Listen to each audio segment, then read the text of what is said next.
Assalamu alaikum. The subject that we are covering is computer science, and the paper that we are covering in this video is P2. The name is Algorithms, Programming and Logic, which is generally called in IGCSE. The subject is computer science, May-June 2025, variant 2.2 will be covered along with the 15 marker question, which is not available in the examination marking scheme. The subject code is 04, which you just, sorry, I have moved so much backwards, so I'm going to bring it to that slide where you can see the flowchart that is there, and in that flowchart you can simply understand what actually is happening when they have given the reference of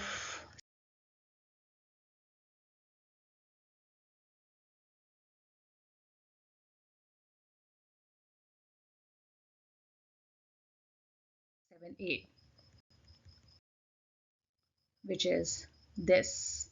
Now they have given you the reference of this question of 7a. Now I hope you have looked it again carefully. Now we are moving forward.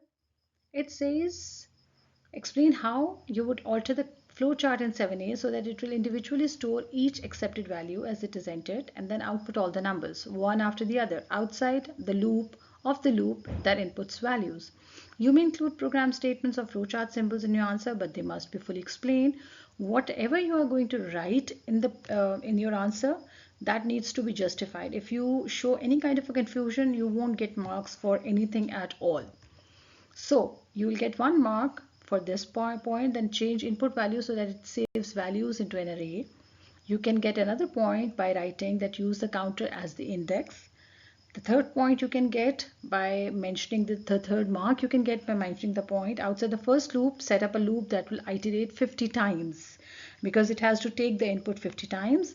And the fourth mark will be given for use an output statement inside the second loop to output the contents of the array using the counter as the index. So these are the points that you need to write and then give the justification for that. Now, there you have to give the logic gate. You have to give the symbol. For symbol, you will get 1 mark. For filling up the truth table, you will get 1 mark. Draw the symbol for an XOR gate or XOR gate, logic gate, and complete the truth table for it. This is the XOR gate. And as you see, A, B, the value of the X would be 0. For 0, 1, it will be 1. For 1, 0, it will be 1. For 1, 1, it will be 0. Because XOR is the opposite of 1. 0 is also going to end up at 0.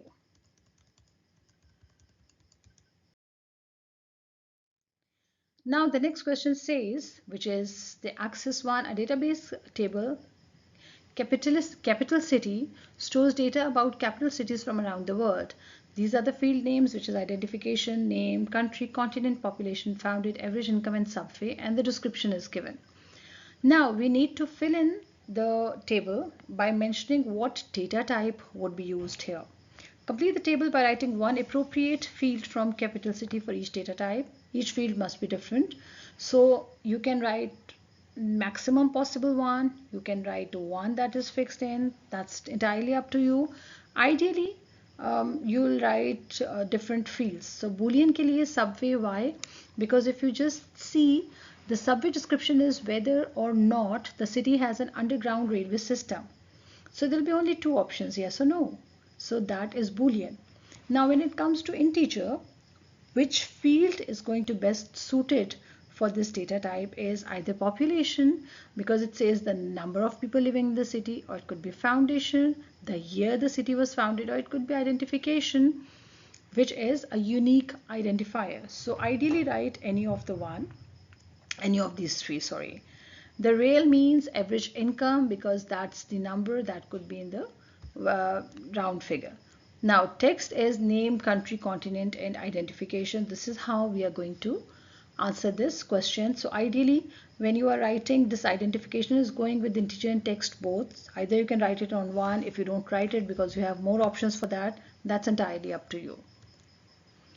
Now we are going to complete this SQL statement to list only the name, country and population of all the cities in the capital city from the continent of Asia. So we are going to, in the box select, we are going to write the names, or maybe names of the fields, you can say.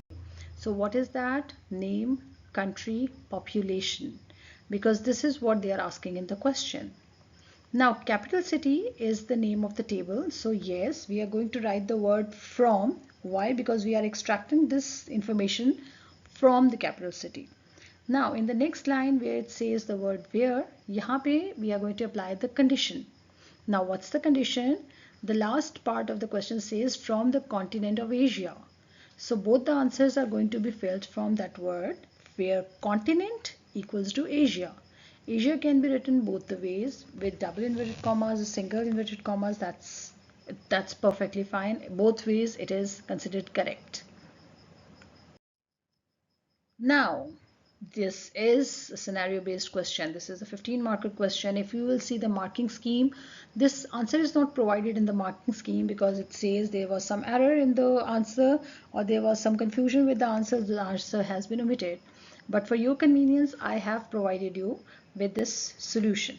Now just look at it. Write a program that meets the following requirements. Output a menu to ask the user for an input to indicate the shape for which a volume needs to be calculated from the three shapes given, or if they want to stop the program. The program must validate the input.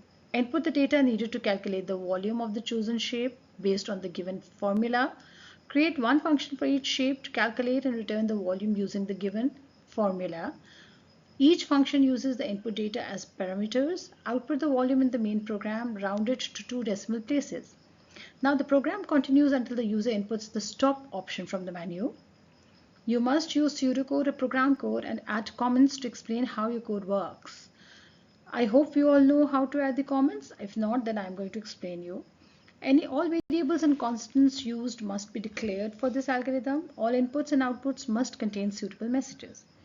Now, this is how we comment, which is not read by the program, double backslash. So here we are going to declare the variables and constants. How? This is a constant. Why? Because the pi value is not going to change. So we are going to declare pi value by giving it a data type real, and this is 3.142. Now, the next declaration is the variable choice, and the value that the data type that we are providing is integer because this number, this has to go accordingly. Now, this is declare base, depth, height, and radius.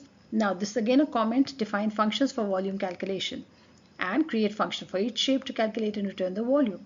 So we are going to use the function, and we are going to use the further we are going to tell you how we are going step by step. Now we have called the function, which is calculate cuboid volume. We are going to calculate base, depth, and height. Now return base into depth into height. So it is going to be returned by multiplying these three things, and we are working for this for the cuboid thing. Now end function, because this is one of the functions that was called, and we are going to add it over here. Now we are going to start another function, which is calculate triangle prism volume, because that's what the next part of this thing says. First one is going to declare the value of the cuboid.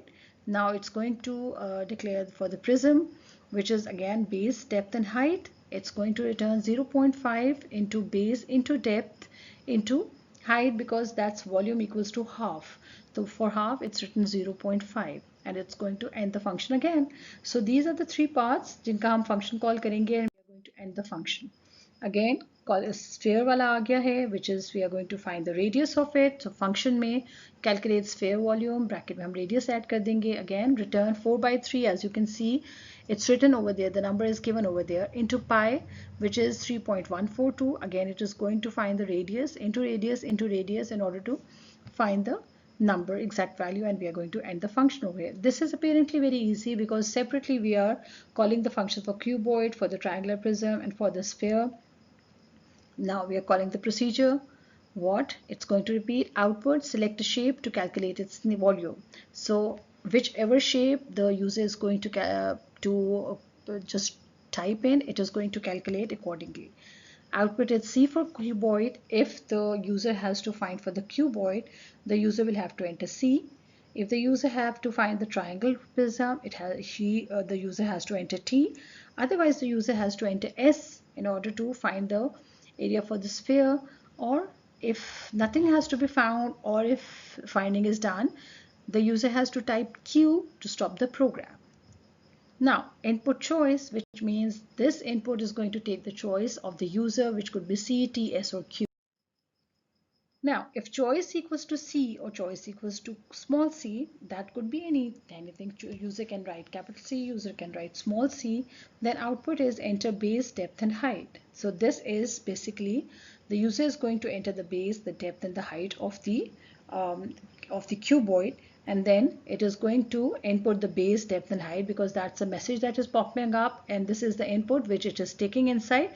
And then it is going to find the volume, which is calculate cuboid volume, base, depth, and height. It is going to show the answer by outputting is volume is, which means this is the message that will be output, and round volume 2. So this is it is going to give the round value, which is round to 2 decimal places. Else if choice equals to T, this is how the user keep entering and keep the output will be shown, the input will be taken, and the function will be performed, and again the final output would be given. Now, if the user's choice is S, again the user has to enter the radius value would be saved in the variable radius, and the volume will be calculated, and the output would be shown with the 2 decimal places. Now, else Q means the user wants to stop the program, which means the output is going to appear that your program is going to be stopped. Else output invalid input, in case it's not the letters that are given, the user will be told that there is no letter that is saved over there and you have to try again or whatsoever, and the whole program will be closed until choice equals to, and if until choice equals to Q or choice equals to Q, and we are going to end the procedure over here, and we are going